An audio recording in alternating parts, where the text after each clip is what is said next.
নমস্কার বন্ধুরা, আমি সঞ্চারী আর আমার চ্যানেল ইএইচ কুকিংয়ে আপনাদের সকলকে স্বাগত। আজকে নিয়ে এসেছি বাঁধাকপি আর কড়াইশুঁটি দিয়ে দারুণ মুখরোচক একটা টিফিন রেসিপি, যেটা বানাতে সময় লাগে ভীষণ কম আর তেলের ব্যবহার কিন্তু প্রায় নেই বললেই চলে। খুব কম তেলে খুব মুখরোচক, খুব স্বাস্থ্যকর একটা রান্না।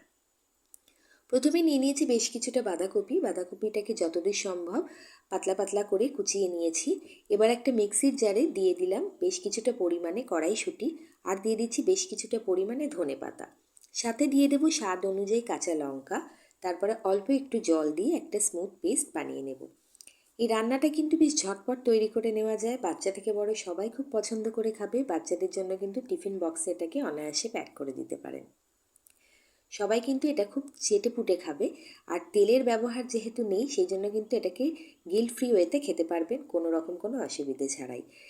এবার কুচিয়ে রাখা বাঁধাকপির মধ্যে এই কড়াইশুঁটি আর ধনেপাতার মিশ্রণটাকে প্রথমে ভালো করে নিয়ে নিলাম। এবার এর মধ্যে দিয়ে দেব স্বাদ অনুযায়ী নুন। নুনটা একেবারে প্রথমেই দিয়ে দিচ্ছি, যতটা নুন লাগবে আন্দাজ মতো। আর নুন দিলে কিন্তু বাঁধাকপির থেকে জল ছাড়বে, আর সেই জলেই কিন্তু সমস্ত জিনিসটা খুব ভালো মতো মাখা হয়ে যাবে। আলাদা করে কিন্তু জলের ব্যবহার এখানে করতে হবে না। নুন দেওয়ার পরে এর মধ্যে দিয়ে দিলাম একটুখানি হলুদ। এখানে আমি লাল লঙ্কার গুঁড়ো দিচ্ছি না, যেহেতু আগেই আমি এখানে কাঁচা লঙ্কা বেটে দিয়েছি, সেই জন্য আমি লঙ্কা দিচ্ছি না। আপনারা চাইলে এখানে ঝাল লঙ্কার গুঁড়োও দিতে পারেন বা আলাদা করে লঙ্কা কুচিয়ে দিতে পারেন।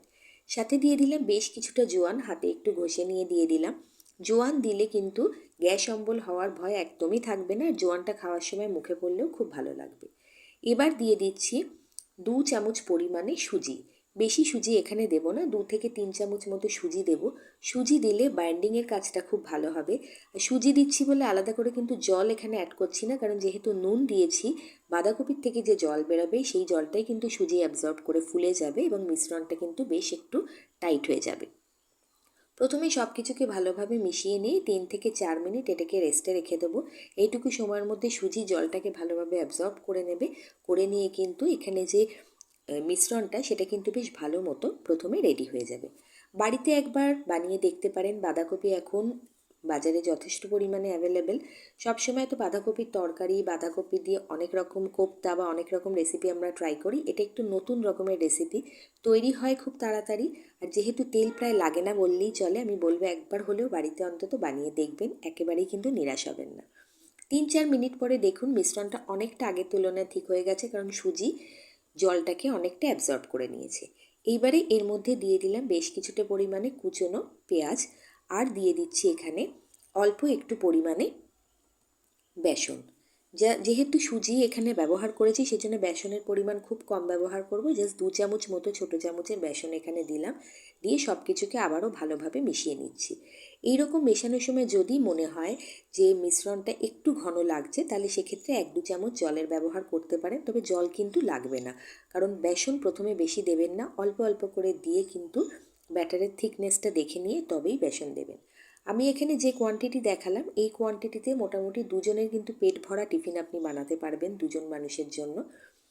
সেই কোয়ান্টিটিতে আমি দেখালাম। এবার আপনারা যতটা করবেন সেই অনুযায়ী বাকি জিনিসগুলোকে অ্যাডজাস্ট করে নিতে হবে। আমি কিন্তু একটু জলের ব্যবহার করিনি। ব্যাটারটা দেখুন ঠিক এই রকম রেডি হবে। বেশ থকথকে একটা আঠালো মতো ব্যাটার কিন্তু রেডি হবে, বেশ একটা ঘন টাইপের, যেটা চামচে করে তুললে কিন্তু মানে প্যানের মধ্যে দিতে সুবিধা হবে। এই রকম ঘনত্বের একটা ব্যাটার আপনাকে বানাতে হবে। সমস্ত কিছু রেডি হয়ে গেছে, এবার এগুলোকে ভেজে নেব। তার জন্য একটা প্যান আমি গ্যাসের ওপরে অলরেডি দিয়ে রেখেছি গরম হওয়ার জন্য। এবার সেই প্যানের মধ্যে অল্প একটু অয়েল ব্রাশ করে একে একে এই ছোটো ছোটো প্যানকেকের আকারে এগুলোকে গড়ে নেব। প্রথমে আমি জাস্ট 3-4 ড্রপ মতো তেল দিলাম। সেই তেলটাকে ভালো করে ব্রাশ দিয়ে আমি চারিদিকে লাগিয়ে নিচ্ছি। আর অল্প একটু তেলের ব্যবহার কিন্তু করতে হবে, ভীষণ কম তেলে এটাকে তৈরি করে নেওয়া যায়, যথেষ্ট স্বাস্থ্যকর। অবশ্যই একবার বাড়িতে বানাবেন। এবার ওই ব্যাটারটা থেকে চামচে করে নিয়ে ছোট ছোট প্যানকেকের আকারে আমি এই টিফিনগুলোকে গড়ে নিচ্ছি।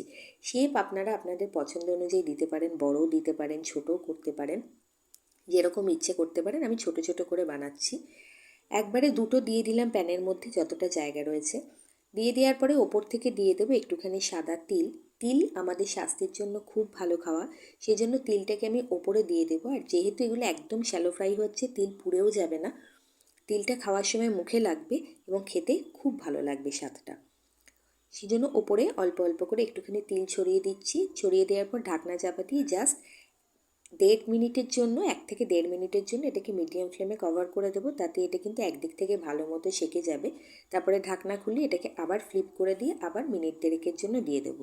প্যানে যতটা জায়গা হবে সেই অনুযায়ী আপনি একটা একটা করে প্যানকেক এইভাবে দিয়ে নিতে পারেন।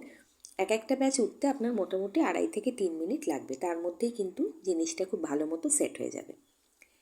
মিনিট 1.5 হয়ে যাওয়ার পরে ঢাকনাটা খুলে ওপর থেকে 1 ড্রপ করে জাস্ট তেল আমি দিয়ে দিলাম। আর তেলের ব্যবহার এতে কিছুই হবে না। এবার এটাকে ফ্লিপ করে দিচ্ছি, আর এটা দেখবেন ব্যাটারটা ঠিকমতো রেডি হলে কিন্তু খুব সহজেই এগুলোকে ফ্লিপ করে দেওয়া যাবে। আর যেহেতু ননস্টিকে করছি সেই জন্য আটকানোর ভয় কিন্তু একদমই নেই। টেক্সচারটা দেখুন কতটা সুন্দর এসছে। নিচের দিক থেকে এটা খুব ভালো মতো সেঁকে গেছে। এটাকে ফ্লিপ করে দেওয়ার পর আবার 1.5 মিনিটের জন্য আমি এটাকে ঢাকনা চাপা দিয়ে রেখে দেবো। খুবই স্বাস্থ্যসম্মত একটা খাবার।